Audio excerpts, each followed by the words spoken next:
Hello and welcome, ladies and gentlemen, to another round of the Middle of the Pack Racing League Winter GR86 Championship for 2024, as brought to you on the premier sim racing platform available only on PC, known as iRacing. And today, we take a look back at all the racing action from round 3 of 8 here in the US state of California at the one and only Willow Springs International Raceway.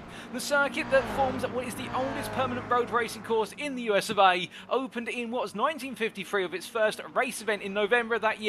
This is a circuit that is absolutely synonymous with high speed, high risk, high reward racing. Well, the fact this circuit has been featured in many a racing series at club racing level and has also been utilised as part of many a media production, including the likes of Top Gear, also Jay Leno on cars, plus also the Le Mans 66 or Ford versus Ferrari movie. A circuit steeped in history and originally opened up as what was meant to be a rival for Indianapolis Motor Speedway, but when there wasn't enough space in order to recreate Indianapolis Motor Speedway in the US state of California, it was decided in collaboration with infamous racing drivers such as Ken Miles that the circuit would take its route that it does have here and continues to do so today over the course of 2.5 miles of raceway. A circuit with very little runoff area and 9 high-speed corners. It is the ultimate circuit to enjoy when it comes to low-speed machines, and well, it's an absolutely perfect fit for our Toyota GR86 machines. We all welcome you to this broadcast from circuit side. Now, whilst this is a live broadcast, it is a post-round broadcast for your viewing pleasure. But what does that mean in layman's terms? It means that the broadcast today is a look back at the racing as occurred earlier this week, back on what was at the time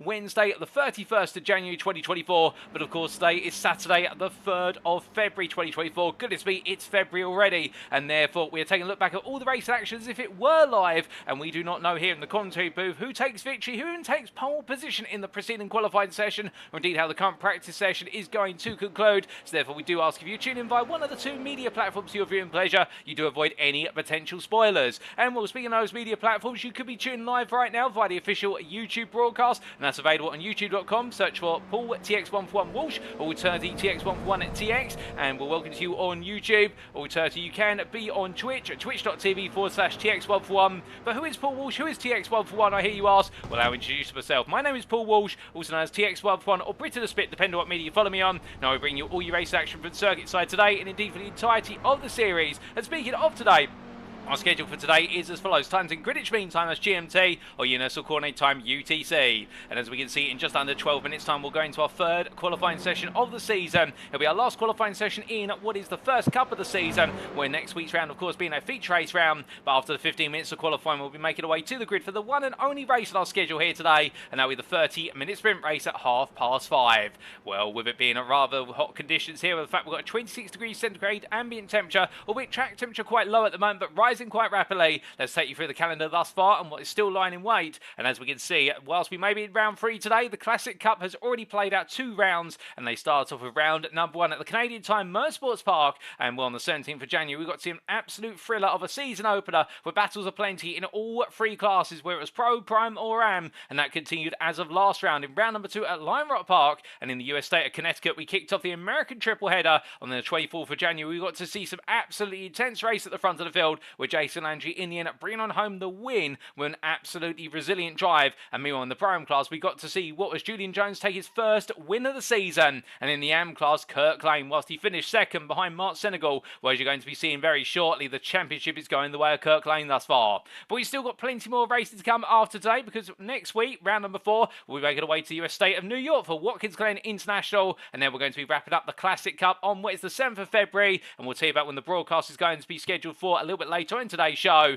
And after that, we've taken our first and only mid-season break before we return for the commencement of the Far East Cup, which will be a doubleheader in Japan followed up by a doubleheader in Australia. And the Japanese circuits will be Okayama for round number 5 on the 21st of February and Tsukuba on the 28th of February there for round number 6. And then when we make our way to Australia, it'll be Oran Park Raceway that survived from the grave, having been demolished in what was 2010, but it will be back to life on the 6th of March for our final sprint race of the season. And we bring it all to a close of the Phillip Island Grand Prix circuit in our final feature race round. Indeed, our ultimate finale on the 13th of March. So plenty still in store here, including what is here today. But as we head into today, let's give you an update on the championship standings after 2 rounds. And these standings, of course, are final after shooting decisions in round number 2. At start of the Pro Drivers' Championship, Jason Landry leads on 92 points versus Micah Hendricks on 84. Now, it should be pointed out that Jason Landry here, whilst he does have a sizable advantage of 8 points, that perhaps doesn't describe the story of his rivals, but Landry really has been the man to beat, arguably, and he has been up there fighting hard and chasing those wins, indeed picking up the win last time out.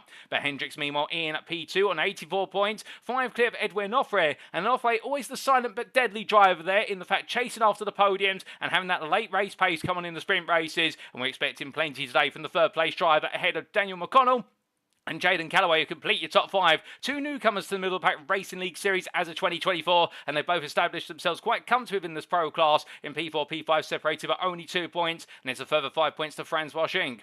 We then do have James Logston, P7, ahead of Logan McKenzie, with Carl Ranieri and Zachary Lovelace completing your top 10, and James Logston falling to P7 after not being in the grid at Lime Rock Park, and immediately feeling the consequences when you do miss a round of racing, and he'll be looking to come back strong today. Outside the top 10, best SP11 is James D. Carr, by what is 9 points from Zachary Lovelace. And then we do have Melon Harris bringing up the rear on at 24 points in P12. We then come into the prime standings, and your update here is that Julian Jones, after taking his first win as a Lime Rock Park, now leads by 10 points over Aaron Lahr. And Aaron Lahr, to be fair, no stranger to gaining major points at Lime Rock Park, and indeed after what was a difficult day at the opener at Mosport, making amends for that and making his way back into P2. From then it's Sammy Hendricks in P3 on 55 points with a sizable 20-point gap, then being followed up by a much shorter 4-point gap to Samuel Bernardi, who seems to be finding his feet in the prime class, and he's ahead of John Lauzon by only a single point, with David Adeyi a further 2 points behind in P6. It's then David Turn, Adam J. Ballard and Jermaine Warren who complete your standings, and as we come onto the AM class, well, here we can see Kirk Lane leading by 6 points after Mark Senegal, with Senegal being moved into P2 after that win last time out, but Kirk Lane's consistency so far has proven absolutely crucial to enable him to hold on to that lead, and can he continue to hold it today? Outside the top 2, a further 5 points to Nick Bader at P3, who is only 1 point clear of Tim Chong, and a further 3 clear of Ian Henneberry, and the fight is on currently for P3, there's no doubt about it, with Kevin Manning as well arguing that he has a case for that position, albeit he's 1 point clear of Billman DaCosta as they fight over P6. Glenn Bratton sits P8 ahead of Roger Ganesh by 2 points, and it's Nick Yakubov who completes your top 10 there in Wes P10. From him, it's 5 points to Jesse Jamison Jr. with that unfortunate retirement at Lime Rock Park, cost him some major points, and Christopher Holliday and Carl Peterson complete your championship standings. But then we come onto the team's championship, last but not least. And here we can see after 2 rounds, Sunday GT Turtles lead by 3 points over ITD West. These 2 teams right now going absolutely hammer and tongs against one another, and the rivalry continues. And can ITD West get back ahead today, or will Sunday GT Turtles try and establish some dominance at the top of the field? Well, from them in P3, it's Bear Pope 0 on 137 points. They're only 3 clear of West Coast, Best Coast. Indeed, a close fight for P3 starting to erupt, and then we have a further gap of what is at the best part of at 21 points to Texas Speed Sim Racing, the newly named team on the grid as of the previous round, and 113 points to 103 of Team Bear Pope. They'll be feeling confident they can hold on to P5, but they'd like more, and I think they'll be liking to get involved in that fight for P3. In P7, it's Slipstream Sloss on 94 points, have a sizable advantage over Rockefeller Racing Esports Purple, the best part of 18 points, and then a further 3 behind is AlphaTauri Rich Energy, with Forever Alone completing your top 10 on 68 points, and then to complete the stands there, P11 Best the Rest, it's Votan Clan, head of Caboose Crew, and Rockefeller Racing Esports Red in P13. But now let's come on to our circuit for today, and well, many would like to refer to it as the Willow Springs International Raceway, but it also does have the nickname Big Willow, the name given to this circuit, keeping in mind, of course, that at the locale of what is Willow Springs International Raceway, there are 3 different major road races circuits. There's also the Horse Thief Mole, that's one of the other notable ones there, but this circuit located near the village of Rosamond in Kern County of the US state of California, it is a circuit like no other when it comes to being a short circuit, but a highly challenging one, because on paper, when you look at this circuit map produced by iRacing.com, and thank you to iRacing for their brilliant experience simulator and the circuit maps that come with it, you may be sat there thinking to yourself, well, goodness me, it looks quite straightforward, but it is anything but that, because this circuit has no runoff areas whatsoever, which means if you go wide, you're out onto the grass, and you're very likely taking a very long trip away from the circuit, and by the time you rejoin, you're going to lose all the places and fall to the back of the pack. But on top of that as well, with it being a high-speed circuit around here, it really is going to be a game of cat and mouse and follow the leader, much like at Lion Rock Park, with the majority of slowing the car down being through lift and coast and downshifting rather than being hard on the brakes. But as our drivers roar their way up towards turn number 1, they'll make their way into Castro Corner, the left-hand right-angle corner, and as they make their way out its banked nature, they'll charge their way into Rabbits here at turn number 2. The double apex right-hander, which will see our drivers need to balance the throttle all the way round, while they make their way into the uphill left-hander at turn number 3 and through the chicane, before going into what Budweiser balcony at turn number 4. And there they reach the highest point of the circuit before they start to make their way down for a very severe elevation change into turn number 5, the sweeping left-hander that ejects the drives onto Monroe Ridge at turn number 6 and flat out their charge into Wings Leg at 7, the kink before the long right-hander of the sweeper, and then it tapers off to turn number 9, the tricky right-hander to complete lap and do it all over again, and turn number 9. It's best to be described visually rather than words, but if we had to describe it in words, it is a corner where you've got to brake and turn at the same time and bring your speed down to a sensible margin to make the apex, and if you don't, you're going to be running very wide, and that could be the end of your race. But as our drivers get set to go racing today, let's give you a reminder of the rules. And as we can see, setup-wise, drivers shall run a fixed setup as provided by the middle of the pack racing league ahead of each and every round. Car fuel loads will be restricted to 34 litres, which does mean we're not expecting any pit stops today. But in the feature rounds, we will be seeing pit stops, but that's next week, of course. Qualifying-wise, an open qualifying format shall be used, lasting 15 minutes and split into 2 equal halves. The first half, the first 7.5 minutes, will be dedicated to the AM class. Meanwhile, the second half will be dedicated to both the Prime and the Pro classes jointly. Sprint race-wise, the race shall start by a standing grid start, as is a tradition of the GR86 series, with each driver having one fast repair available should they pick up any damage, and the driver shall receive a drive-through penalty if they accumulate 15 or more instant points, and we should not expect any safety cars at any point during the race. Of course, that's a rule change for this season compared to 2023. Safety cars for this series are only going to be in the feature races if they're needed. But that's enough rules, regulation, everything between. You're here for the racing first and foremost, and so are we. And well, as we look back to the circuit side here, we do look to your AM Championship leader from Bear Pope Zero of Kirk Lane as he makes his way on through turn number 5 into 6, and as he makes his way over Monroe's Ridge and down he goes into the leg. Well, right now 2.5 minutes left to go in this final practice warm-up session, and I think the 281 driver will be feeling confident that today is going to be another good day of racing. He's looking fast out there. He's the fastest AM driver in this practice session, but do keep in mind qualified is going to be just as much about getting a good tow as it will be about nailing the perfect lap under your own clear air. More about that in qualifying, but as he makes his way on through, we do need to introduce 3 new drivers on the grid today. One of them did sign up before the season started, but this is the first round we're seeing him on the grid, and he joins in the Pro class, and it's this man right here, the privateer in the 26th of Stefan Chalifou, a long-time veteran in the middle of the pack racing league series. Indeed, he dates all the way back to the inaugural TCR series of what was 2022, if my memory serves me correctly, and an absolutely brilliant driver in the Pro class, not always up there in terms of fighting for the podiums, but always looking to put up a fight for a top 5 finish, and we are very happy to see Stefan back on the grid once again, and we wish him all the best for today as he makes his way into turn number 1. Not quite on the pace so far, but I think acclimatised to the Toyota GR86, and whilst it might be a slow car,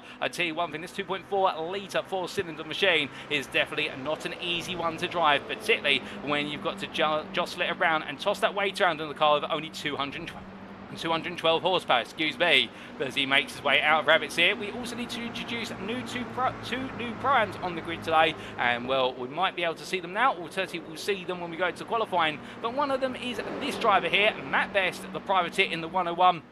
And as he makes his way on through turn number 1 in towards turn number 2, we look forward to seeing how he gets on today as we welcome him to the grid. And if you're wondering why he's running a Texas Speed Sim Racing livery there, well, he is part of the team. However, due to the rule restrictions on how teams are allowed to be made up, Texas Speed Sim Racing have already reached their maximum point allowance in terms of the drivers they have in the team. So therefore, Best will be racing as a privateer. He'll be flying the colours of his teammates. However, what points he scores will not go towards the wider team's championship. And that's why he's listed as a privateer for the purpose of the broadcast. So that way, we're able to differentiate him from his teammates. But as he makes his way on down for turn number 5 here, we look forward to seeing how he gets on, and absolutely eager to go racing. You can tell that he's P2 currently in this final warm-up session. And we also do have new to the grid today in the Pro-Am class what is none other than Kevin Clark, albeit he's not out there at the moment, and we'll introduce him formally when we do go into the second half of qualifying. He's out on the circuit.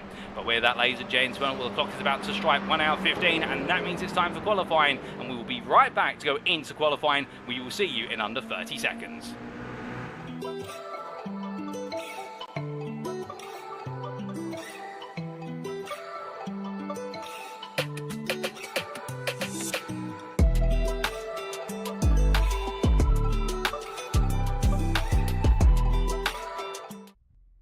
Alrighty, ladies and gentlemen, we are back and we are good to go qualifying. And as always, we start off with the AM drivers as they all start to make their way out of the pit lane here. A little bit of wheel spin there for Tim Chong in the slipstream slots for Bill. And well, we have to keep in mind that the reason you'll see some wheel spin in these cars is because the fixed setup has the traction control switched off, which makes these cars a little bit dicier with regards to that throttle pedal. They do have multiple traction control settings, but we've decided for the middle of the pack racing league to turn it off to make these cars just a little bit more sensitive on the throttle. And that means our drivers can get the full potency of the engine of the car if they get that foot pedal right. But as he makes his way through Rabbit's ear here, we're rolling on through, and we do have the best part of what is 11 AMs in attendance today out of our 26 car field, the most populous class. And well, to be fair, our AM drivers all aspiring to become pro-AMs as the season goes on, going into future series in 2024, and we've got plenty more planned for later on this year. And well, as he makes his way up return at number 3, Chog, much like Mark Senegal, who's already made his way on down. In fact, he's the leader of this AM pack as they've left the pit lane. Well, last week's winner, absolutely eager to get out there for qualifying. You can understand why. I think he wants to try and make it 2 wins in a row,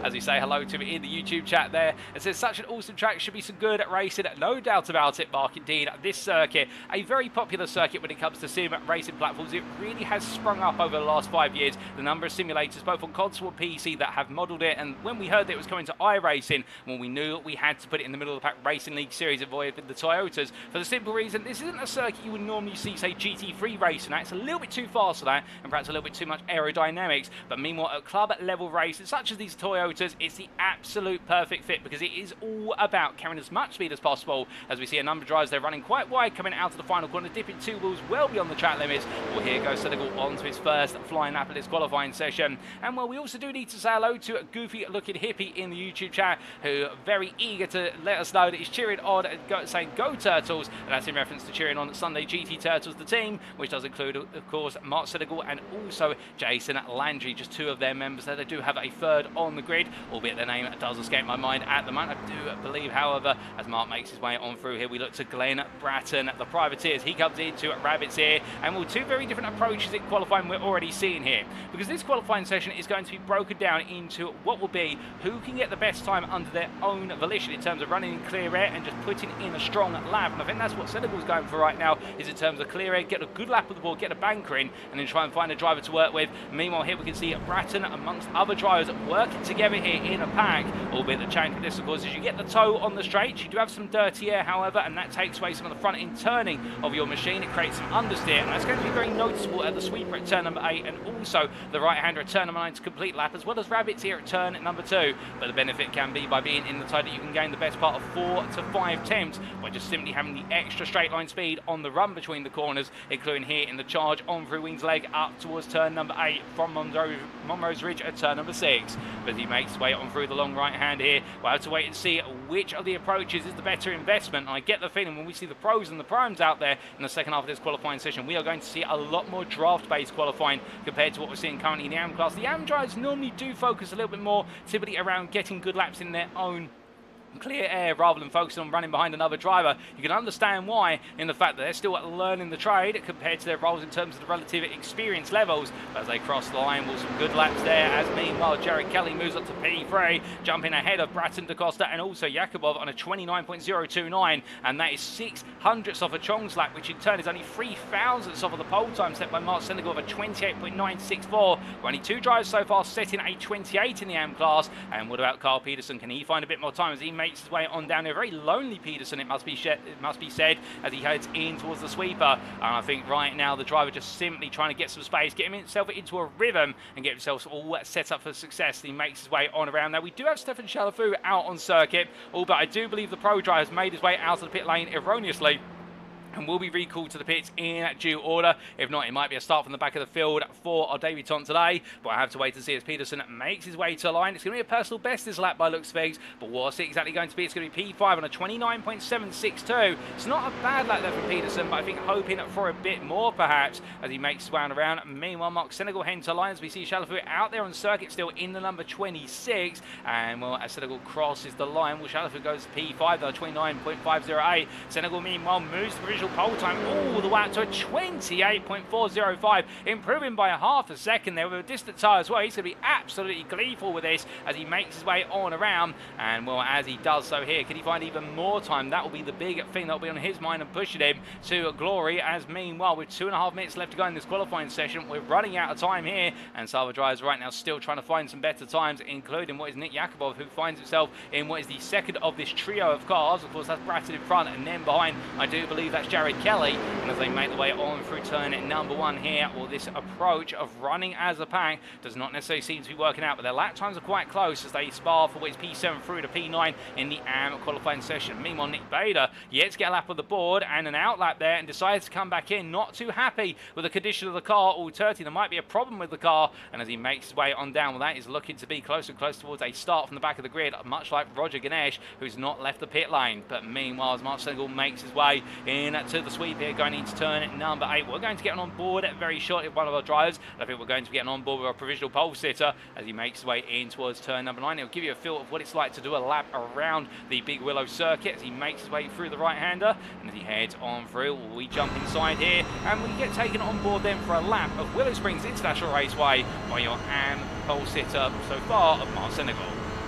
So he makes his way up towards turn number 1 then, absolutely full throttle with 5th gear, and as he brakes his way into turn number 1, it's more of a lift and coast rather than braking and drop a gear midway through the apex to settle the car, and as he makes his way up towards turn number 2, well, the pressure is on with Tim Chong moving the provisional car to 27.953, but Senegal turns into rabbits here, flat out initially, now gradually lift off the throttle as road resistance cuts some of the speed out the car, plus also the turning motions, but carrying the speed now out of turn number 2, in towards 3, goes for the uphill left-hander, and here this will be one of the braking zones. He drops it down to 3rd gear, clips the apex curve, in fact clips it too high, sends the car wide, catches the car in time, but that's going to be a scuppered line there for Senegal as he makes his way into Budweiser balcony, drops the 2nd gear in the run, but goes deep as well, unsettled by the mistake at turn number 3 as he comes down into turn number 5, now into left-hander he goes, letting the car drift out wide here, but not too wide to set up the right-hander at Monroe's Ridge as the car in front, that's Stephen Shunsford getting it very wrong, and as he makes his way flat out now up towards what will be the sweeper, where it's been a difficult lap, it's been a troubled one up to this point, but can he take away some of the troubles here as he goes into the long right-hander, flat out all the way as he goes on through, lets the car gradually creep out here, he'll know when to let it go, and as he makes his way into turn at number 9, well here, he's just got to let the car gradually come towards the apex, lifts off the throttle, and then reapplies it gradually, holds 5th gear, a nice apex there, bouncing slightly off of the curb, but not too high, and making its way to the timing line, where it hasn't been a perfect lap from our 2nd place driver, but it's been a reasonable one, and that is a lap of Big Willow. It's brought to you by Mark Senegal as he calls off the car, and he knows he's at the end of his qualifying session with the clock striking what is 7.5 minutes, and our AM drivers are out there at the moment. They will need to finish their current laps, and then they'll be required to come into the pits, but Tim Chong find their way to a 27.953, a phenomenal provisional pole lap in the AM class, and I don't think anyone's going to beat it. Kevin Manning improves to P3 on a 28.747, but that's 8 tenths off of Chong's pole lap. Meanwhile, here comes Glenn Bratton, and as he heads to the line, can he find a bit more time? Bill DaCosta just off camera's gone P10 on 29.537, and Will Bratton does not find time here. Jared Kelly moves up to P6 on 28.982. A nice lap there from Kelly in order to differentiate himself from Yakubov and DaCosta in the end, and that is going to be AM qualifying complete, ladies and gentlemen. And now we move into what is Prime and Pro qualifying.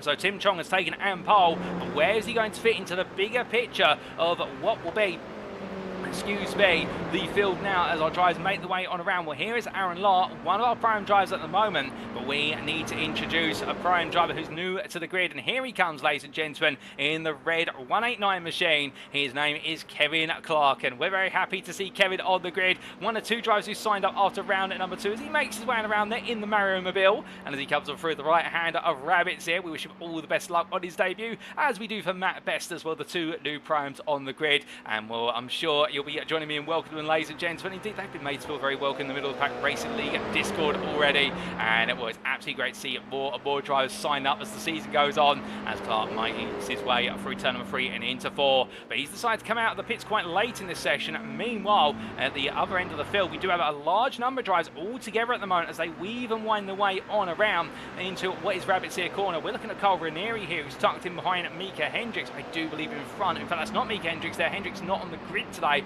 and indeed we're mistaken at the Lego machine for what is the car, I do believe, of John Lauzon. And as they make the way on around for the right-hander, indeed that's Lauzon in front of the 177 car. Hendricks not able to make this round of racing, and as they go on through the left-hander here of turn number 3, we see Ranieri getting a bit too close for comfort now. He started this lap quite close to the back of Lauzon's car, and I think the worry will be at this point now, unless Lauzon's a bit faster for a particular section of the circuit, he's now going to be practically within touching distance as they make their way into the sweep here. We'll have to see, but you'll notice how many of our pros and prams are trying to work together here with one another in order to set faster lap times and to give themselves strong banker laps to work with. They know that really right now it's all going to be about who gets the best toe, plus also the ideal line of lap. It's not going to be just down to clear air, and what I think for Kevin Clark and also what is Aaron Lahr, they might right now set themselves up some difficulty. Albeit Lahr's been able to find one of the fellow pros out there, and I believe he's been able to find Daniel McConnell, and they've just come through turn number 6. But meanwhile, Ranieri and Lauzon come together as they come out of turn number 9. Both drivers down, I think, jostling to make it to the line,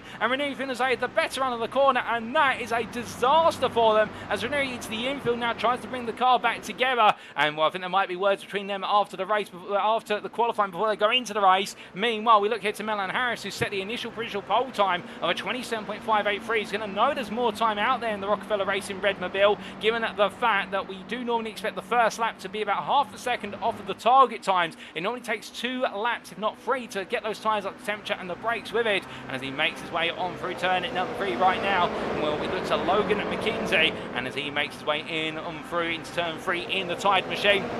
The West Coast Best Coast driver here, I think, feeling confident with the flow and the rhythm as he follows on through behind what will be the one of your pro drivers. That's number 18 of Francois Schenk, the Forever Alone driver there. That's his team name, by the way. We're not trying to insult him in the fact the Forever Alone driver there stepping wide out of turn number 4 and letting McKinsey go. But also it could be a bit of a mutual. If you scratch my back, I'll scratch yours, as all these drivers here now started to pull off the racing line. Nobody wants to be at the head of this pack. They're all simply tucking together here, and this is where you get what's known as the slipstream shenanigans, where our drivers want to follow another car. They don't want to be the lead car, and well, those who are in small pairs around the circuit, there is a unwritten rule, if you will, that if you get given the toe by a driver on your qualifying lap, you should ideally do the same for them on their qualifying lap. And well, it's not as though it's something that they have to do, but it is one of those mutual gentlemen's agreements things that all of our drivers make the way around. We've only 3 minutes left on the clock right now. Indeed, time is running out here, and this could severely shake up the qualifying order for today, given the fact there's such an emphasis on the tyres. They all drag race their way up towards turn 1. Jaden Calloway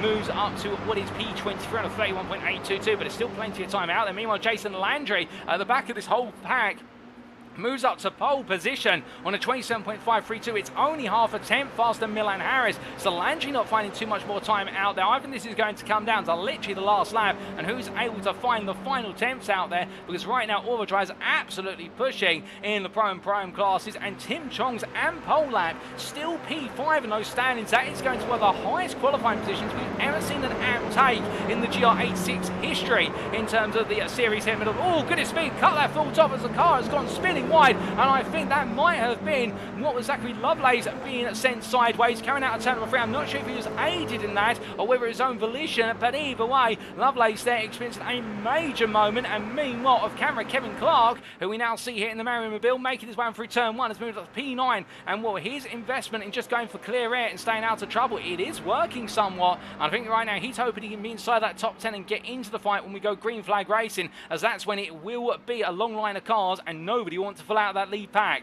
But as he makes his way on through and in towards turn number 3, will mean, well, we do look to David Adeyiyi here as we see him in the ITC West machine in the 132, making his way on through turn number 9. And as he does so, currently P8. He's a little bit further back from this long pack of cars, but to be fair, he's bought himself a good amount of space in terms of the breathing room to work with. Matt Best goes prime visual pole just in front of him to P3 overall at 27.584. So Best here on his debut right now, definitely showing his best, no pun intended, as he makes his way in towards Rabbit's Ear. And as they roll the way through the right hand, well, right now I would imagine that the 101 driver here might be feeling as though this could be a front row start. He is equal in lap time to Milan Harris, but Milan Harris faster by 10 thousandths of a second, but neither one of them coming close to Landry's visual pole lap overall at 27.223, and they've only got one more lap to go around here.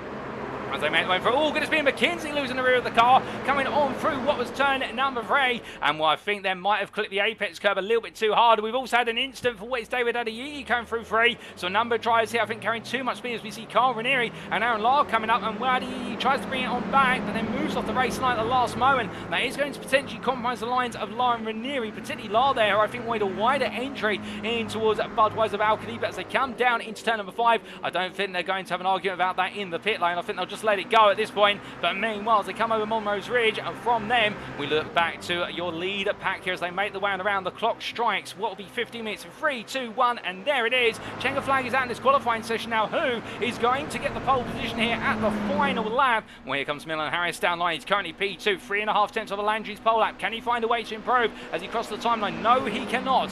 What about Matt Best behind? Can he jump ahead of Landry? No, he does not improve. Landry improves the pole time higher to a 27.217. Well, Landry absolutely brazen this qualifying session. We love to see it. And meanwhile, David Adeyeye here crawling across towards the finish line. Given the fact he had the incident on the lap, so that's not going to be an improvement. Aaron Lahr crossed the line, so does Carl Ranieri. Neither driver improves. And the only driver now out there on a final qualifying lap, well, is none other than Kevin Clark in the 189. And he is looking for what could be an improvement from P14. He's only got to find half a temp to jump ahead of Aaron Lahr, and it's going to have to be 2.5 temps to find a place above David Adeyeye.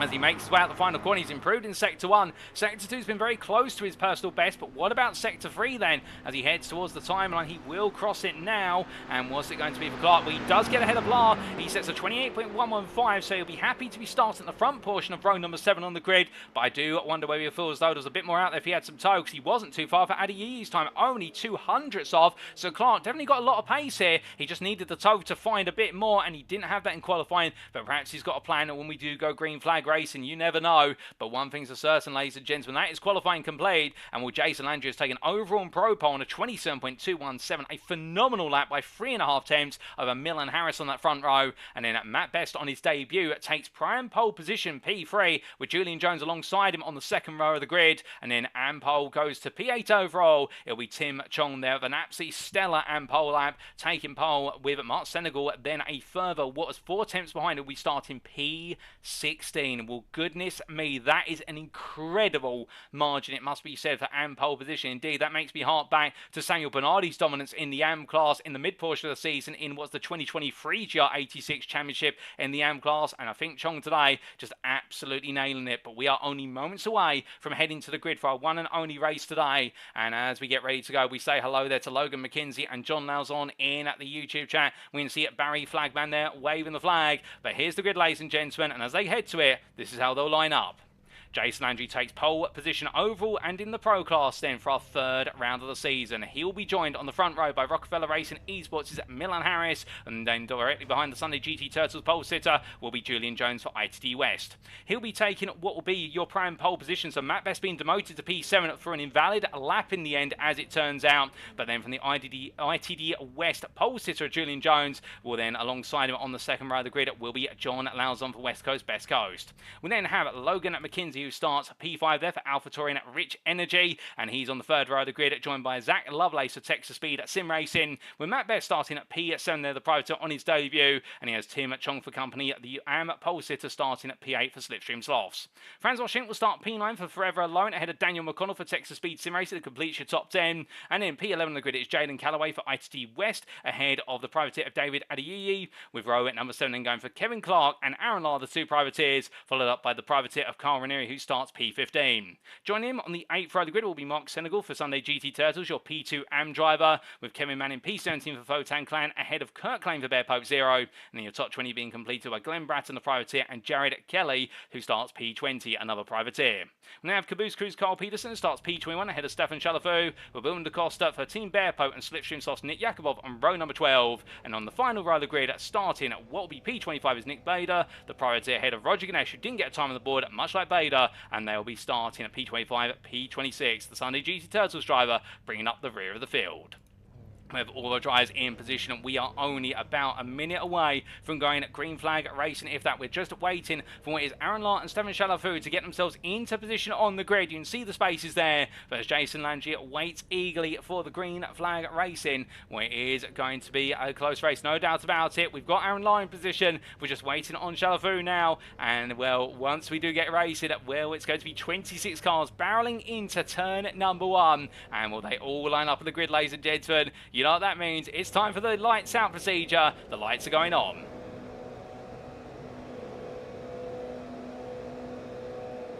And it's lights out, away we go for round 3 of the championship as all of our drivers there get a good launch, albeit a bit of a slow launch there for what is Tim Chong a bit further back, dropping down the order already as he is passed by what is Daniel McConnell and Francois Shinton as they make the way into turn number 1. It's going to be 3 wide as Jason Landry gets a phenomenal start. Logan McKenzie leaps into P2, and as they come on through the Castrol corner, well, right now all of our drivers 2-3 wide at best. They make the way in towards Rabbits here. Further back, David Adeyi here in a 3 wide with Chong versus Ranieri. Ranieri gaining multiple places, 4 gained over off the line, and as they come on through the long right-hander right now, it seems though Adeyi here under a bit more pressure from Chong, who's definitely had a slow start. Mark's going to go immediately behind him now as they make the way into turn number 3, but meanwhile Matt Best on the attack here, looking to go around the outside versus Francois Sching, who goes a little bit deep there to cover off Best. They all make the way uphill through into what is Budweiser balcony as they come through turn number 4, then down they'll wrap from the corner, and this will be where the field starts now going to line astern, albeit Stefan Chalafu there, much like Kevin Manning, both had a bit of oversteer as they made the way over the ridge and down into 5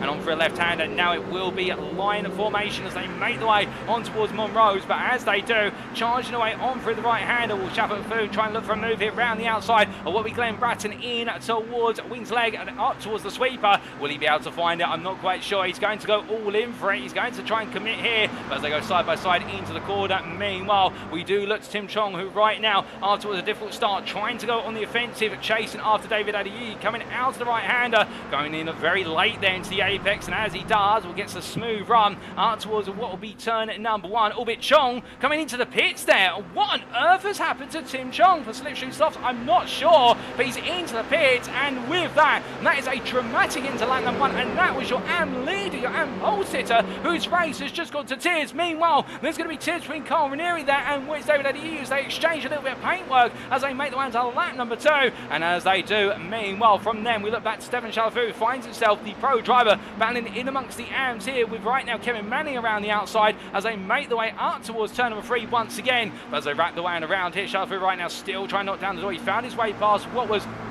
in the win, didn't find his way past Glenn Bratton, as she pointed out, as he's still behind Bratton, but meanwhile looking into the battle for P9 overall. This is Jaden Calloway for ITD West versus Daniel McConnell, the 2 pro drivers here fighting with Matt Best just in front of them, and as they make the way on down to left-hander at turn number 5, uphill they go, roaring on through over Monroe's Ridge right now, and well, line astern once more, but you can see how close Calloway has got McConnell to his rear, and as they make the way through, we look back from the rear of the 37 driver, and well, McConnell's got to think about this. Does he go for it now through the sweeper, or does he wait until the start finish straight? But knowing that every second he spends behind Calloway, he's potentially losing the toe of Best in front, who's 8.5 tenths clear, and he's creeping away. I think Calloway right now might be the proverbial cork in the bottle, and could Calloway cause a split in the field as they make the way through the final corner? Over the apex they go, and you can see there McConnell taking a little bit too much apex, but as they power their way on up, well, meanwhile we've had a bit of an incident, I do believe, for drivers run very, very wide, and that is Milan Harris has gone wrong out of the final corner, plus also John Lauzon, who's tucked back in. We didn't quite see what happened, but we can tell you the story. Meanwhile, Kevin Manning here on the inside coming in towards him, and that's not Kevin Manning, that is Nick Bade on the inside. We correct ourselves there as Kevin Manning follows on through for Van Tag Klein. The battle between them and Stefan Chalafu, it's a three-way battle, and Chalafu finally finds his way in the P16 with all elbows out racing here, and that's not to forget about the front of the field where Jason Landry still leads after what is multiple laps turned, 2 laps turned so far, but right now he's got the growing pressure, Logan McKenzie, and then prime leader Julian Jones, and Jones right now doing an absolutely brilliant job of holding on to P3 and leading that prime class with Matt Best down in P2. Afterwards the instant for John Lauzon, it would seem, with Milan Harris as they make the way on down through the left hand of turn number 5. Over the rise they go. Well, right now, Landry definitely just carrying on this field, much like a Line Rod Park, being required to lead it. But then again, being the leader here, it only works out if you've got that confidence in your abilities. Keep in mind the drivers behind you are always gaining the toe, and therefore they are able to not necessarily need to save fuel here, but what they are able to do is sit back and take it a little bit easier on their tyres potentially in order just to simply give themselves a bit more life going towards the end of the race, whereas Landry really has to set the pace, but he's got to be smart now. He sets it, set the pace too low, and the drivers behind will look for a way past, and he may not get the lead back all the way to the very end. And as they make the way onto lap number 4 here, charging across the start finish straight, well, here comes Francois Schink looking to battle versus Lovelace as they head uphill in towards turn 1. Lovelace on the inside, Schink on the outside, and as they make their way into the braking zone, also going on for it, Julian Jones. They're looking for the lead of this race, and Jones is going to go for it here, trying to lead his first ever lap in the MPRL. And as they make their way up towards turn number 2, well, Jones in on the outside, as meanwhile it's got very wrong in the rear of your pitch. That's Mark Senegal, and also I do believe that's one of the Bear Poke machines that's parked up, and well, that is the I think that is going to be the 281 of Kurt Lane, and with the 2 AM leaders, they come into contact, and therefore coming out of turn number 1, it's all gone wrong, but that is going to promote Kevin Manning up into P3 of the class, Nick Bader into P2, and then Glenn Bratton is now your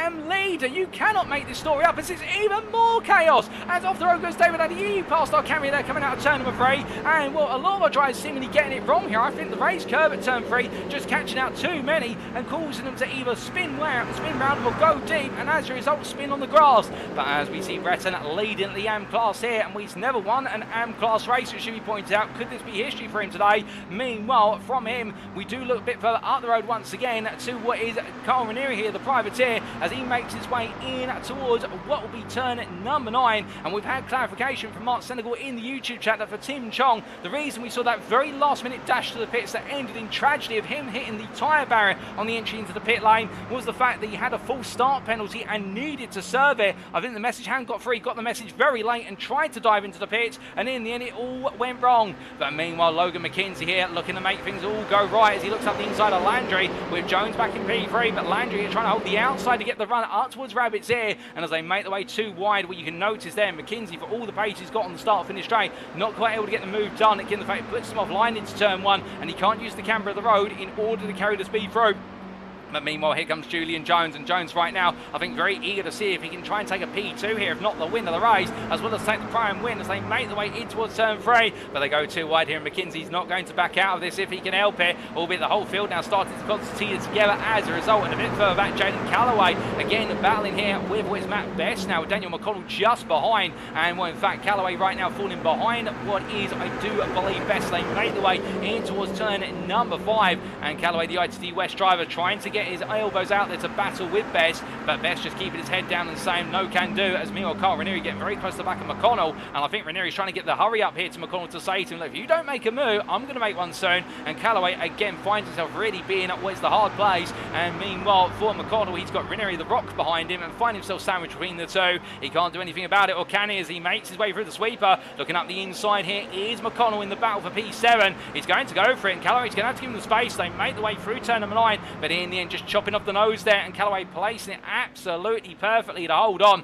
But this what is top 10 pack right now. Kevin Clark right at the back of it. Absolutely ferocious racers. They make the way in towards turn number 1. They've got plenty more to go. And well, here is Kevin Clark looking around the outside of Ranieri. Ranieri defends the inside here. And well, the privateer, I think it's, well, the 2 privateers are going to back out and let one go. But who's the one who's going to go forward? That's the question. I think Clark outside to inside into 2 will take the place of Ranieri for the time being. Meanwhile, further back, Kevin Manning. Oh, goodness me! It's a traffic jam into turn 1. It's got very wrong as Manning gets involved in an incident there with Stefan Chalafu, goes into the rear of what I believe was Billman DaCosta's car. Off in the rear of your picture, that is David Adeyemi, who once again rejoins now, but all the progress made after losing those places early on, it's gone very, very haywire. Mark Senegal around the outside of Kevin Manning, so Senegal gets back into the top 5 of the AM class here, and Roger Ganesh, who did not set a lap in qualifying, he's now up to P19, P7 in the AM class, and with the Sunday GT Turtle drive, I don't think he's going to be complaining about the fact he never got a lap on the board if this is the way it's going to go. But meanwhile, Billman DaCosta is struggling. I think that impact from what was Stefan Chalafoud behind into turn 1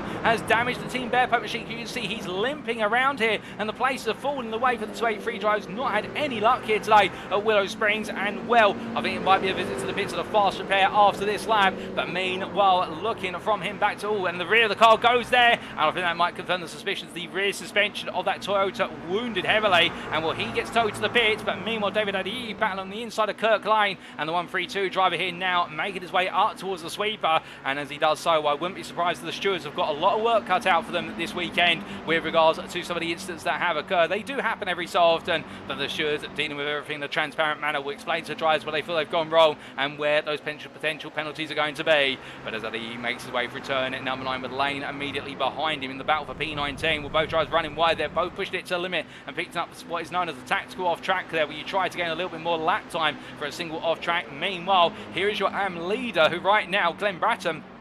Well, it's going to be a familiar situation for Glenn and Nick Bader behind, in the fact these two are very accustomed to fighting one another, but I don't think they've ever become accustomed to fighting for the AM win in their battles. It's normally been for a place just outside the top 5 of the AM class, but right now here's your AM leaders running together with Milan Harris closing on, and Nick Yakubov is a further, what is it, 5 seconds back in this hunt for what is the AM win. And well, speaking of that, Nick Yakubov getting it wrong at turn number 3. He will no longer be in 3rd place in the AM class. That's Mark Senegal who comes on through, and Yakubov returns to the race. He's got to let Ganesh go. He's also got to let Kevin Manning go. So right now, Yakubov falls back for slipstream sloughs here, and as he tries to recover and regain places, he's now got a long road ahead of him. But meanwhile, as he makes his way down in towards turn number 5, we look back to your race leader here, and will Medbo summarising it absolutely perfectly in the YouTube chat, which is absolute chaos at the Willow. And as our drivers make the way onto what will be lap number 8 now, you can see running wide what is Carl Ranieri in the rear of the picture, but everybody's still fighting, getting very feisty and testy here, as Logan McKenzie on the inside defending against Francois Schink. These two, of course,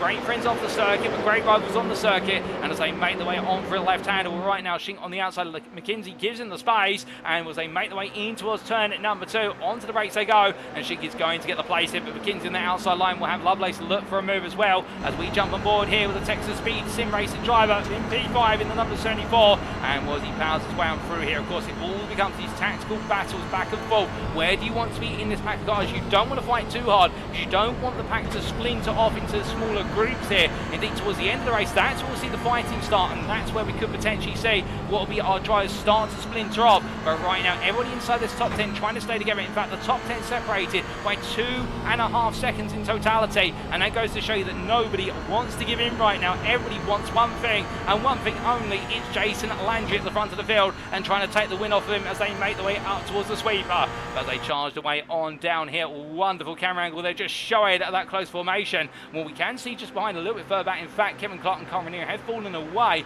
Daniel McConnell, in fact, has had a major off-track. McConnell's fallen a long way back as he rejoins. Then you can see him in the rear of your picture on the left-hand side. McConnell having an error at Monroe's Ridge, we believe, and therefore losing multiple places. Glenn Bratton breaking on through, and Nick Bader, in fact, whilst all this has been playing out, has taken the AM lead off of Glenn Bratton, and Milan Harris has got ahead of Bratton as well. So Nick Bader right now leading the way in the 2-3-3, and well, this will be the first ever AM class lap he's ever led, let alone and the prospect of him potentially winning the race day. I don't think he's going to quite believe it, but I'm sure the team are going to be on the radio to the privateer saying to him, just take it one lap at a time. This could be a special day today, as he makes his way in towards turn number 1. Well, as he does so, we look back to the rest of the Anfield here, all fighting for what is P4. Kevin Manning right now on the attack versus Roger Ganesh. Ganesh at the front of your picture for Sunday GT Turtles, and Manning pushing him along into turn number 1. I think this is frustration for the Photon Clan driver, in the fact that he knows that he can't really match the pace of Mark Senegal in clear air. So right now he wants Ganesh to really get a hurry up, but with that, of course,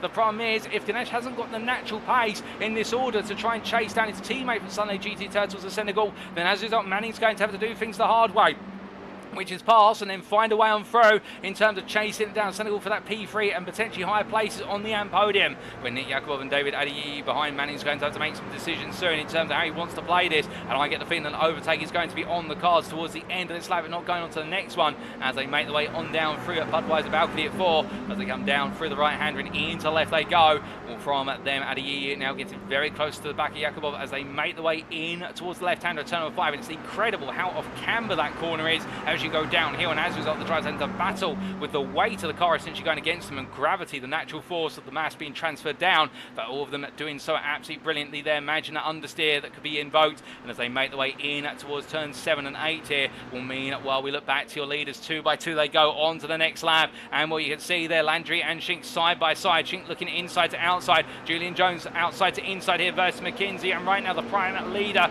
made his way on through here, the ITD West driver not giving in and wanting to make sure he stays in this top 3. I think he's targeting the win here overall, not just the class win, and therefore looking for an opportunity to try and snatch it in the late stage of this race. But keep in mind, we're only 14 minutes in, we have still got another half of this race to go after the 15th minute, and as they make their way up the hill, there you go, ladies and gentlemen, 2 by 2 as they roar their way on through turns 3 and 4, and Lovelace here making his way on past McKinsey, who has been elbowed down the order slightly, down to P5 with what is Jalen Calloway just behind. But as they make their way into left-hander turn 5, you'll notice that Matt Best there looking on the inside of what's Calloway coming through 5 now, the outside of Monroe's at 6, behind Kevin Clark. Ranieri now dropping to what is 1.8 seconds back, but in the tow there, and gradually gaining is the Pepto-Bismol machine in pink as they make their way in towards turn number 8. Through the right-hander they go, but what was originally a top 10 has now become a top 9. What with Daniel McConnell having the off-track at turns 5 and 6, so therefore these 9 drivers all staying together in the hunt right now. And we're speaking of hunting, Francois Shink in a bit of contact with what is Jones. Now that is going to send Jones wide. Shink almost follows him there, and I think both drivers having to make the call to try and dislodge each other, but that's going to cost them speed. Jones in particular drops down, Shink having a bit of a loss of speed coming out of the final corner. Here comes McKinsey up the inside, he's got Lovelace looking around the outside now, and in the tow of Shink as well, so Shink playing this smart in terms of where to position the car to get the 2 drivers behind to fight each other. And as they make their way through turn 1 into 2, well, Shink holds on the P2 for the forever alone machine, but meanwhile we'll have plenty of company behind him as Jones meanwhile now trying to fight his way back past what is Matt Best for lead of the prime class.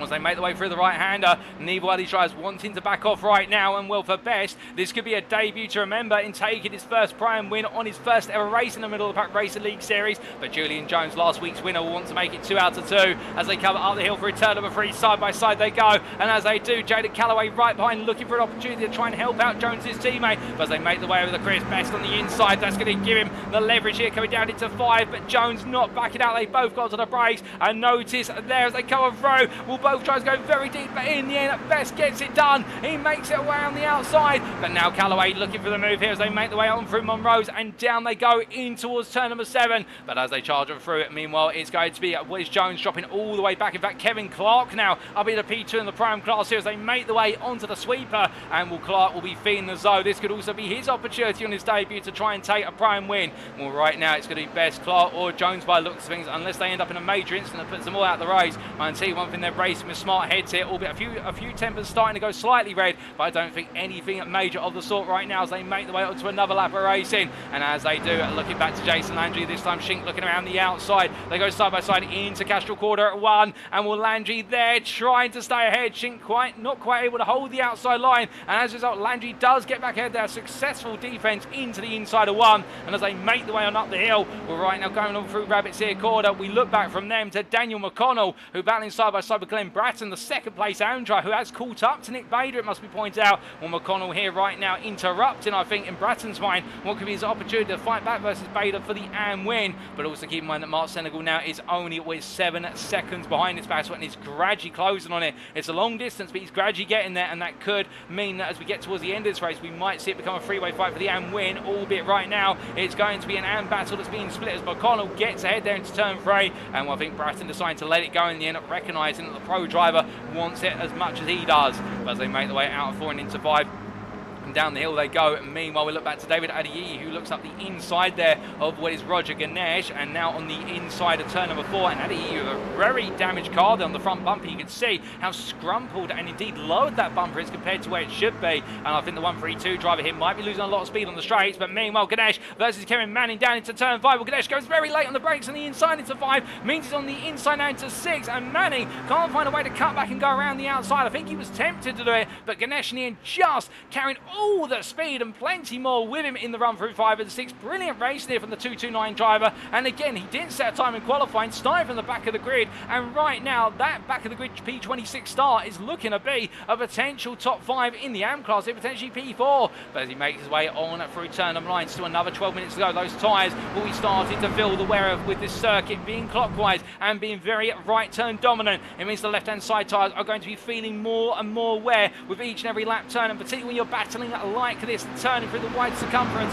of the corners such as Rabbits here and also the sweeper, you are going to be taking huge portions of life out of those left hand side tyres, and it's going to be just as much about who's got any tyre life left to race with at the end of it as it will be about the driver's stamina. As we can see there, Manning getting back ahead versus Ganesh into turn 1, but Ganesh all over the back of mirror as they make the way on up the rise in towards turn number 2. Re-ride on board, looking down over the nose of the 229 Sunday GT Turtles car as it chases after Manning, but they head in towards turn number 3, not quite close enough to look for a potential move yet, but coming on for a left-hander, going slightly deep there, does Ganesh, but Manning gets it wrong, car bounces, and Manning's off the road, and Ganesh will return to P3, but it's not the way he would have wanted to do it, and Manning is in to the sandbags there, as the Photon Calandra gradually reverses the car, but can he get it turned around? It looks like he can, but how much damage has he accrued? That's the big question, and can the car carry on, or will it be a drive to the pits? We'll have to see about that, but meanwhile we look back to your leaders as they make the way onto another lap, going on to lap number 14. It's Landry still ahead of Francois Schink, and Schink is now pushing Landry, and with a ton of Tim Chong in front of them.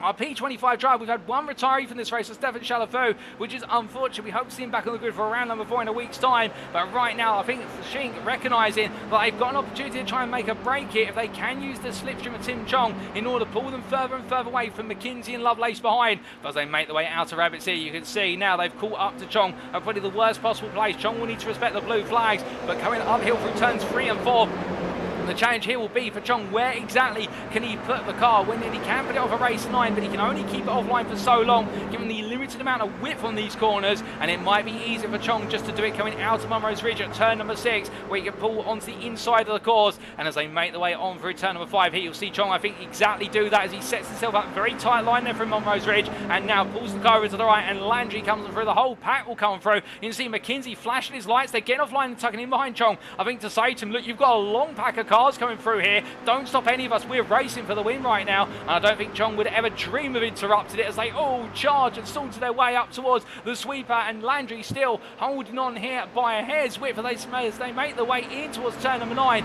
but roaring on through. 10 minutes still left on the clock, and I think right now everybody absolutely feeling the pinch of tyre life, as meanwhile in the rear of the picture you'll notice that Milan Harris started to close up, but here comes Schink looking on the inside. McKinsey hedges his bets behind the forever alone driver, and as they make the way into turn number 1, Schink takes the lead for now. Landry on that outside, Howard's not going to give up without a fight, albeit they go 2 wide, almost 3 wide as they come out the corner, and Landry from outside to inside gets exactly what he looked for there, which is a hold on to the lead, and Landry right now making an absolute habit out of holding on to that lead position. But meanwhile a bit further back, Matt Best here, the privateer, currently in P6, your prime leader, he's got Julian Jones behind. These two have gone a bit quiet, they've fallen off of the top 5 slightly, albeit they're 6/10 off, but right now it's the top 5 of what is pros here as Jalen Callaway looking for the move versus Lovelace. They make the way through 3 up the hill into 4. Lovelace defends the inside of 4 here, and I think Callaway just trying to force a move, trying to get into the head of his rival, but it's not worked out so far as they make the way down into turn 5, and the 37 driver here still on the back of his rivals. They make the way on towards the next left-hander,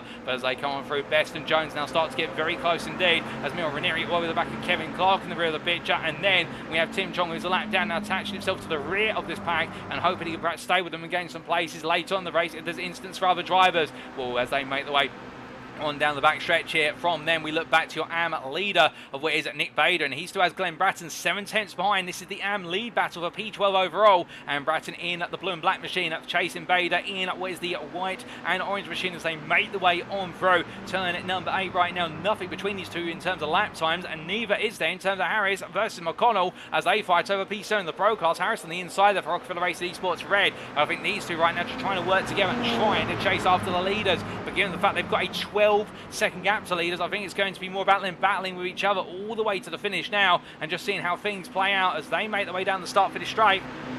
Well, Harris here being rode on the bumper by McConnell. McConnell right now, I think, given an opportunity to try and put down some pace. But as they head in towards turn at number 1. Meanwhile, we look back to lead here. And as they come out of Rabbits here, it is Shink who is ahead by nose. Albeit Landry now back on the inside, getting the better exit out of turn 2 into 3. And as they do, there's a lunge from Jaden Callaway off camera slightly as they make the way in towards turn number 4 here. Callaway looking around the outside. This is impressive racing from Callaway. He's going all in. Oh my good lord, it goes very wrong. And that is Matt Best up onto the fence there, almost into the spectators as the privateer is ejected out of the lead battle for the prime win as he makes his way back onto the circuit. And that was very close racing, there's no doubt about it. And there is what is, I believe, Zach Lovelace as well got caught up in that, and the Texas Speed Sim Racing duo right now having their race end in tears. I think it was just a rub or two between the cars, and that was enough to set off a chain reaction that saw them both spat out of the battle for the lead. But as they make the way back up to speed, they'll find themselves in amongst other rivals now. But meanwhile, Best makes his way on down here towards the sweeper, where you can see the damage on the car on that front bumper, and also with the left-hand side door panels. They make the way through turn number 8, and that is going to be on the inside of him.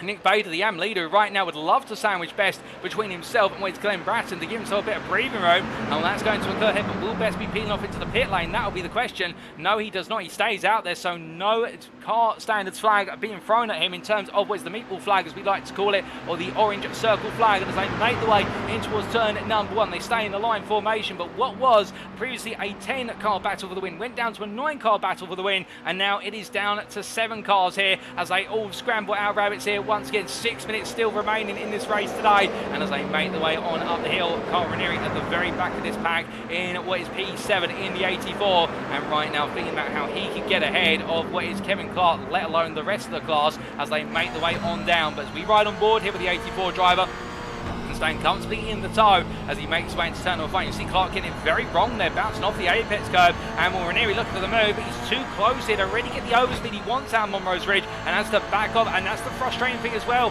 in the fact if you get too close at the right time, it ends up really costing you a lot of speed. And therefore, as they make the way into the sweeper, Ranieri's going to have to peel out to the outside, but to bleed the speed off, because of course going high here through the sweeper, you're turning for a wider circumference, and therefore you actually bleed more speed compared to that inside line. And that's why drivers only creep over at the very end of the run to enter turn number 9, but as they bounce their way through the right hand here with the paved road. Remember, this is not the more modern day asphalt, this is an old paved style of road racing course. So they head up towards turn 1 right now. Well, at the top 7 separated by only what is the best part of 1.5 seconds. Any one of these drivers can win it as they make the way onto another lap, but somebody's got to win it eventually, and Logan McKenzie finds himself side by side here with what is Jaden Callaway as they head into turn number 2. Through Rabbits here they go once again, and the AlphaTauri Rich Energy driver digging in nice and tight on that inside. You see Francois Schenk dipping both right-hand wheels onto the grass, as does Jason Landry, all of them trying to get the wheels slightly above the road surface there in order to help turn the car on through. It works for a small time, and as they make the way in towards turn number 3, we're going through the left into the right-hander. Behind them, Kevin Clark still keeping at bay with Carl Ranieri. I think Ranieri in fact has got ahead of Clark, that's a correction there, and now Ranieri up to P6 and Clark losing at the 6th place position, but tucking in behind immediately. And 9, there's still more to come. Do keep in mind, of course, ladies and gentlemen, our drivers score points based on their overall finishing position, not their class finishing position. The exception being the primes and the AMs will get bonus points for being on their respective class podiums, but whereas the big points are scored based on where you are overall, and that's why you're seeing our primes fight the pros just as much as each other as they make the way on through in the closing stages. But meanwhile, speaking of another close battle, this Mark Senegal versus John Lauzon. Benny and Lauzon going around the outside there into turn number 5 in the Sunday GT Turtles drive P3 in the AM class right now, on course for a bonus point for that 3rd place finish. I think he's focusing more now on just getting at the car to the very end. But from then we look to Daniel McConnell, who on the inside there for P8 versus Milan Harris, and we'll come on through as well as Matt Best here as the 2 Texas Speed Sim Racing drivers working together as they make the way on through turn number 9, and as they do, up towards the start finish line they go. And now will we see Harris try and come back at them in the late stages? We'll have it to see whether there is that potential opportunity as they make the way in towards turn number 1. And from them, well, here's Roger Ganesh right now looking for an opportunity on David Adeyi with 3 minutes to go for P16. We'll be a bit too far back to try and make the move count, but speaking of things counting and here we look back to your leaders. We're going to stay with this lead battle for a little bit longer, ladies and gentlemen, and may do so all the way to the end of the race now with only 3 laps left on the clock there as we butcher our lexicon. And right now, I'll tell you one thing, they're not butchering the racing standards here. It's of the highest quality as they make their way through turn 4, and McKenzie on the inside there. You can see Callaway going very deep, almost taking a trip to the grass, and Callaway catching himself just in time before he did so. But with Landry still leading Francois Schick in P2, it's now McKenzie who I think finds himself in a very difficult spot here in the Alpha Rich Touring Energy Tide machine, in the fact that he hasn't got quite the pace to battle with the top 2, but he's being constantly harassed by the drivers behind him, and therefore I don't think he's been given an opportunity here really to go hunting after what could be the runner-up or the win position as they make their way on through the sweeper. But charging on around in the long line of cars, well, we look back from the rear of the Sunday GT Turtles leader Landry here as they make their way onto the penultimate lap with what is 28 minutes complete, 2 minutes to go. There will be 2 more laps of race here, ladies and gentlemen. They will go to lap number 20 right now, and here comes Shink giving a little bit of a love tap to the rear of Landry's car, trying to push him up, was trying to help them both get away from McKenzie. So on the next lap, it's just between them for the win, and Shink right now playing this tactically, knowing it's going to be the final lap and it's going to be the final corner that decides this race to the finish line. And as they make their way into Rabbits here, everybody right now staying in line formation. Nobody wants to pull out this pack, nobody wants to do so until the very last lap. I think it's going to be absolute bedlam the next time we come around, for the simple reason that's when they've got to get the moves done. But which of our drivers is going to be the one to pull the trigger first? So they make their way to turn number 3, and as they do, going uphill through the left into right, everybody going a bit deep here. You can see just how much it's all follow the leader. If Landry goes deep, they all go deep because they want to follow his line. And as they make their way through 4 and down towards 5, well, right now the Canadian driver in an absolute pressure cooker of a situation, much like at Lime Rock Park. And well, I don't know how his heart can take it. Indeed, the team right now will be absolutely egging him on as he makes way over Munro's Ridge and down. Meanwhile, the AM lead battle, we give you a quick update on that. It's still the battle for P11 overall between Nick Bader and Glenn Bratton. Bader still leads this battle by 4 tenths over Bratton. Bratton has closed the gap somewhat, but both drivers now being aided by a wider pack in terms of slipstream available to them. And I think that's giving Bader the confidence he needs in order to hold on to the lead. But we'll have to wait to see if that's how it plays out when they get to the final lap. As meanwhile, speaking of that final lap, the leaders come on through. 1 more lap to go here at Big Willow as they charge away to line, and now everyone immediately going 2 by 2 here. You can see the battle commences as it is going to be Julian Jones versus Jaden Callaway, the 2 ITD West drivers here deciding who's going to be the leader in this pair, and Jones on the inside. Meanwhile, Callaway on the outside. Ranieri looks on the inside in turn. And as they come through Castrol Gordon up towards Rabbits here, well, Ranieri couldn't find his way through. He's going to have to wait another opportunity as meanwhile Clark just sits behind. As they come through the long right double apex corner. Well, meanwhile, your top 3 now starting to break away a bit further. I think Jones in that battle with Callaway, it may have just cost them the opportunity to stay with the leaders all the way to the end. They'll be in arm's reach. But meanwhile, here comes Ranieri. He looks all the way to the inside, trying to force the door open versus Callaway. He gets the door open, but he knows it's a right and keep. There's contact. Ranieri turned across the front of Callaway, and the 2 come together. Clark makes his way through. Ranieri is sent to the barrier, and as he rolls the car back and through, well, he'll rejoin the race, but he won't be too pleased with how that's ended. And I think it was nip and tuck between the 2 drivers there, ladies and gentlemen. And meanwhile, we look back to your leader here as Landry gets a good run over Munro's Ridge, and I think that might be a good enough run in order to keep him safe, because behind Shink has now got McKenzie right behind as they make their way up towards the final corners. Into the sweeper they go one more time, and Shink this time for forever alone has got huge pressure. McKenzie 1.5 tenths if that behind was. They make the way on through the right hand curve. Now into turn number 9 they go, and as they do all the way through, well, Shink may have given the change, so may have McKenzie, but as they come out the final corner, running wide is Julian Jones, but there's only going to be one winner today, and it's going to be Jason Landry, who takes back-to-back wins here at Big Willow ahead of Francois Schick and Logan McKenzie. Julian Jones becomes a repeat winner in the Pro-Am class with P4 overall ahead of Jaden Callaway and Kevin Clark, who is runner-up in the Pro-Am class in his debut. Carl Renew takes P7 ahead of Milan Harris, and it'll be Matt Best, who just finishes behind Harris at the line, but he takes P3 on the Pro-Am podium. Daniel McCullough comes on through, and Nick Bader takes his first ever AM win in his middle of the pack racing league career ahead of Glenn Bratton. P11, P12 to the 2 AM top sitters on the podium, but Nick Bader's done it, ladies and gents, with the privateer. John Lauzon comes on through P13 ahead of Mark Senegal, who's 3rd place in the AM class. David Addy P15 ahead of Roger Ganesh. Zach Lovelace finishes P17 in the end, and in a drag race to line, it's going to be Kirk Lane, who just sneaks ahead of Aaron Law at the checkered flag there for P18. And then we do have Jared Kelly who comes on through for P20 there, and will be P6 in the AM class ahead of Carl Peterson, albeit I believe Peterson a bit further back there. And the car you're actually seeing behind him is Billman DaCosta, who's finished P23 a lap down, and Billman DaCosta's P9 AM class. And well, here comes Carl Peterson, ladies and gentlemen, in the Caboose Crew Vault Machine as he crossed the line there in the number 250 in what will be P7 in the AM class. He's your final finisher on the lead lap. Nick Yakubov P22, Billman DaCosta P23, Tim Chong P24, and then we had the two retirees of Kevin Manning and Stefan Shalafu at P25, P26. But goodness me, what a third race of the season. No doubt about it. We thought Lime Rock Park was close. Well, Willow Springs International Raceway today has absolutely delivered us a treat for a Saturday as the Sunday GT Turtles driver Landry there does another cool down up. I think his heart right now is absolutely pounding out of his chest, and you can understand why as he finally pulls the car off the circuit. In fact, going for the jump here, and well, all the drivers do love to do the jump. It's become the replacement for the Bathurst jump, if you are in the know, where they jump over the tyre barrier at Bathurst down to the Chase chicane, but launching the car there over the Portaloo. And well, as we see Logan McKenzie just gradually calming on down as well. Well, what a race from our drivers there from start to finish.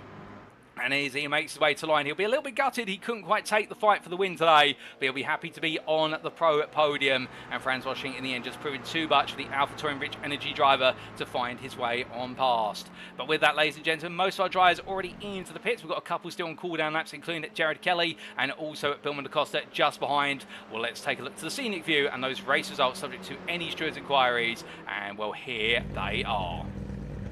So after what was an absolutely thrilling 30 minutes of racing here in round number 3 of the Middle of the Pack Racing League Winter GR86 Championship for 2024, brought to you on iRacing, Jason Landry taking the win at Big Willow for Sunday GT Turtles by what was in the end 4.5 attempts over Ferrero Alone's Franz Washing. Logan McKenzie at P3 there for AlphaTauri Rich Energy, round off the pro and the overall podium. Head of Julian Jones, your pro and winner, and back-to-back pro and wins now for the ITD West driver. He'll be absolutely cheering at that fault. There's no doubt about it, with Kevin Clark finishing at P5 in the end. And what a challenging race day for Kevin Clark, will be on his debut to take P2 in the Pro-Am class and also 5th place overall. That is nothing to laugh at, I can tell you. And I think Clark will know that today he could have potentially had the win, but it wasn't to be. Didn't quite have the pace to clear his way through the slipstream pack. But for the privateer, it was the fellow privateer Carl Ranieri, P6 there, 4th place pro driver, and 9 that all the battles came right at the end, albeit there was that late contact, of course, between himself and one of his rivals, which would have upset the momentum somewhat.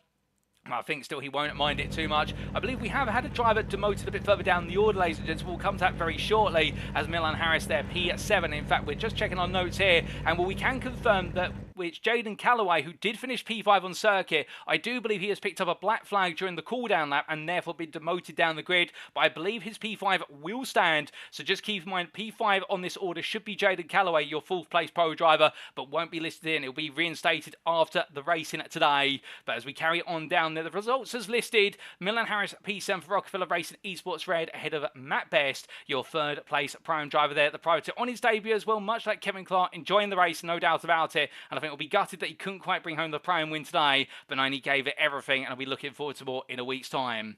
Daniel McConnell P9 there for Texas Speed Sim Racing ahead of your AM winner Nick Bader P10, the privateer. And what a battle between him and fellow privateer Glenn Bratton, but in the end there could only be one AM winner, and it's Nick Bader who has notched his first ever AM class win as of this round.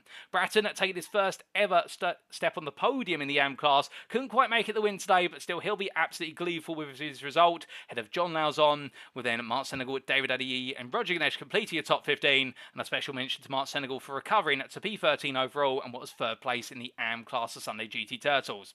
Outside the top 15, Zach Lovelace P16 for Texas Speed Sim Racing in what was an unfortunate end to his race after a great opening 2/3 of the race, but a late incident cost him very dear. Kirk Lane there P17 ahead of Aaron Lahr. And we can see completing your top 20, Jared Kelly and Carl Peterson in a late battle between the two of them. But Kelly coming out on top there for Caboose Crew ahead of what were the privateer, I should say, ahead of the Caboose Crew driver of Peterson.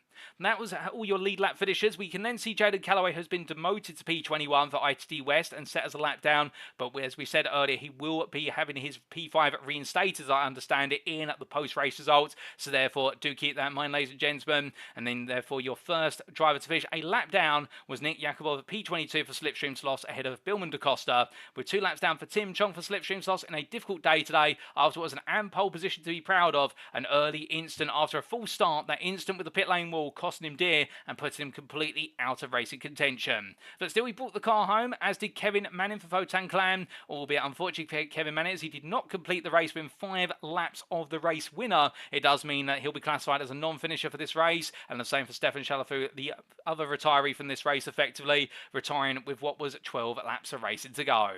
But now coming on to the individual class finishing positions. And as we can see here in the Pro class, firstly, Jason Landry taking the win for Sunday GT Turtles by just under half a second over Forever Alone's Francois Schink, and then Logan McKenzie completing the top 3 for Alpha Touring Rich Energy. Carl Ranieri P4 ahead of Milan Harris, with the Rockefeller Racing Esports red driver not quite on the pace today, but able to stay one step ahead of Daniel McConnell, with the Texas Speed Sim Racing driver ahead of teammate Zach Lovelace, and then a lap down but will be reinstated to P5. Jaden Callaway there for ITD West, and Stefan Chalafu, the privateer there, the sole retiree from the Pro class.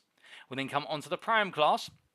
In our mid-tier class, we can see Julian Jones making it back-to-back wins for ITT West by 2 seconds over Kevin Clark, the privateer, and then Matt Best was a further 14 seconds behind. But do keep in mind that Best was in amongst that lead pack all the way to the very end, and that unfortunate incident sent him down the order, and therefore the results not truly reflective of Best's involvement today in what could have been the win in the Pram class. But from him, a further 7 seconds to John Lauzon for West Coast Best Coast, and then the priorities of David Adiyi and Aaron Lahr completing your prime standings. And then coming on to the AM class, and here we can see the confirmation Nick Bader taking his first ever AM win in the middle of the pack Racing League Series. The privateer ahead of fellow privateer Glenn Bratton, and what a special day for both of them. They're both taking their first ever podiums, and for Bratton his highest ever performance, of course, with Mark Senegal for Sunday GT Turtles completing the top 3 there in what was an absolutely brilliant recovery drive. He took P3 ahead of fellow Sunday GT Turtles driver Roger Ganesh there. The team having a great haul of points today, given Landry's win in the Pro class and their respective performances in the AM class, and in Kirk Lane P5 for Bear Pope 0 in what wasn't to be his day today, particularly that mid-race instant through turn number 1. Jared Kelly P6 there, and a great result there for the privateer ahead of Caboose Crew's Carl Peterson, who has picked up his best result of the season so far. And then at P8, Nick Yakubov ahead of Billman DaCosta, both of them finishing a lap down, and then Tim Chong 2 laps down there for Slipstream Slots completing the top 10. Kevin Manning, meanwhile, 7 laps down in the end, and the Photon Clan driver listed as a non-finisher, P11. But that concludes our run through of the race results, ladies and gentlemen. Of course, all these subject to stewards' inquiries, but I do believe those inquiries have been resolved or in the process of being resolved. But with that, what a day of racing we have had here today in sunny California, no doubt about it. The Kern County Circuit absolutely delivering, and well, that's why it has become a national treasure in the US state of California in order to maintain its status as a road racing circuit. But with that, it is now time for us to wrap up. Thank you very much for watching, and if you have enjoyed today's show, and perhaps you're sat there right now wanting to know more about the middle of the pack racing league community, well, if you do want to do that and plenty more, why not firstly join the official Discord? And that is available, of course, using the Discord link available on screen there. And if you use that link, it's an invite link. You can join immediately and get to know the guys and girls behind the Middle of the Pack Racing League. And if you do want to sign up for the Winter GR86 Championship for 2024, we still do have spaces open. You can join at mid-season as well, and we'd love to have you on the grid. Alternatively, you just want to know about what else is planned for 2024, well, all that's available on the official Discord. If you don't want to go on the Discord, perhaps you're a little bit shy, or perhaps you're a bit more of a social media person, we do recommend you follow us on Twitter, and that's at twitter.com/MOP Racing. And there you can stay up to date with all the latest announcements regarding Middle of the Pack Racing League Series, plus also the trials and tribulations of the official Middle of the Pack Racing teams as they take on official iRacing esports events. But now, ladies and gentlemen, attention's turn to next time, round number 4, the conclusion of the Classic Cup to start off this season. There's 2 cups, and we'll be bringing the first one to a close at Watkins Glen International, with all the racing set to take place on Wednesday the 7th of February 2024, but we'll be bringing it to you as if it were live from circuit side on Friday the 9th of February. And well, with things said, it does look as though in the Pro class it's Jason Landry who is the favourite to take the Classic Cup, albeit not without his rivals staying close all the way through. Meanwhile, in the Prime class, it would seem as though Julian Jones right now has started to streak away, and can anybody stop him? And in the AM class, with Nick Bader's win today and Glenn Bratton finishing P2nd, it is anybody anybody's guess who is going to be your AM Cup winner come the checkered flag in a week's time. All that and more is going to be revealed on Friday the 9th of February, ladies and gentlemen. Save the date. But until then, we've been Middle of the Pack Racing League. I've been your host and commentator, Paul TX141 Walsh, also known as Britain the Spit, depending on what media you follow me on. And until next time, have a great rest of your weekend. Remember to stay safe, stay well, stay smiling, but most importantly, remember to stay on track. Good night.